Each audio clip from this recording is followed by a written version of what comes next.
Hello friends, welcome to my channel air educational hub. आज के इस वीडियो में हम लोग क्रेब्स साइकिल के बारे में देखेंगे।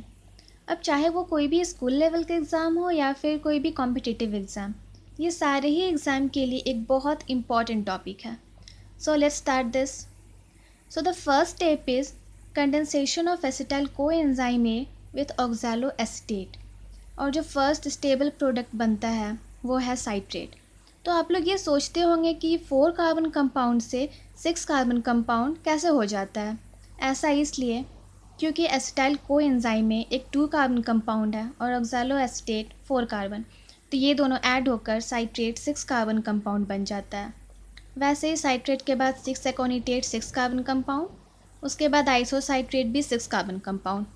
फिर आप देखेंगे आइसोसाइट्रेट से अल्फ़ा कीटोग्लूट्रेट जब बनता है उसमें ये फिर 5 कार्बन कंपाउंड हो जाता है। तो ये कार्बन नंबर रिड्यूस क्यों हो जाता है इसमें? ये ऐसा इसलिए क्योंकि यहाँ पे इस स्टेप में एक मॉलिक्यूल CO2 का बाहर भी निकल रहा है, इसलिए ये 6 कार्बन से 5 कार्बन हो जाता है। सेम इसी तरह नेक्स्ट स्टेप में भी ये 5 कार्बन से 4 कार्बन हो जाता है, क्योंकि यहाँ भी एक मॉलिक्यूल CO2 का बाहर निकल रहा है। सेम उसी तरह फिर सारा स्टेप होता है।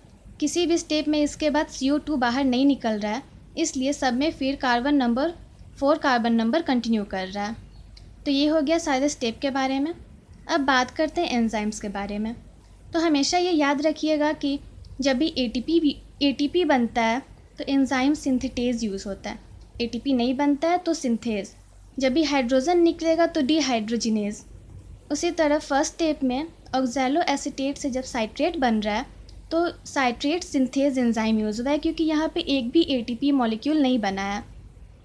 नेक्स्ट इज 6 एकोनिटेट, तो एंजाइम जो यूज़ हुआ है वो है एकोनिटेज। नेक्स्ट में भी एंजाइम सेम है, एकोनिटेज। उसके बाद है आइसोसाइट्रेट से अल्फ़ा कीटोग्लूट्रेट। तो यहाँ आप देख सकते हैं कि हाइड्रोजन मॉलिक्यूल निकला है, इसलिए एंजाइम जो यहाँ एक्ट किया है वो है आइसोसाइट्रेट डिहाइड्रोजिनेज।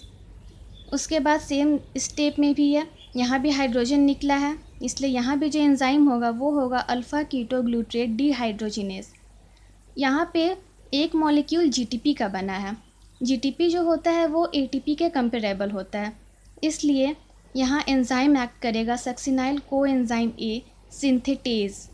सेम उसी तरह फिर सारा स्टेप हो जाएगा। अब उसके बाद मैं आप लोगों को एक ट्रिक दूंगी जिससे ये हमेशा अब याद रहेगा। तो ये ट्रिक है, A crucial case is okay, so send few more only. A से है acetyl coenzyme A, C for citrate, C for cis aconitate, I for isocytrate, K for alpha ketoglutarate, S for succinyl coenzyme A, S for succinate, then F for fumarate, M for malate and O for oxaloacetate. अगर आप लोगों को ये video अच्छा लगा हो तो please like करें, शेयर करें और आगे ही इसी तरह के वीडियोस देखने के लिए इस चैनल को सब्सक्राइब ज़रूर करें। Thank you.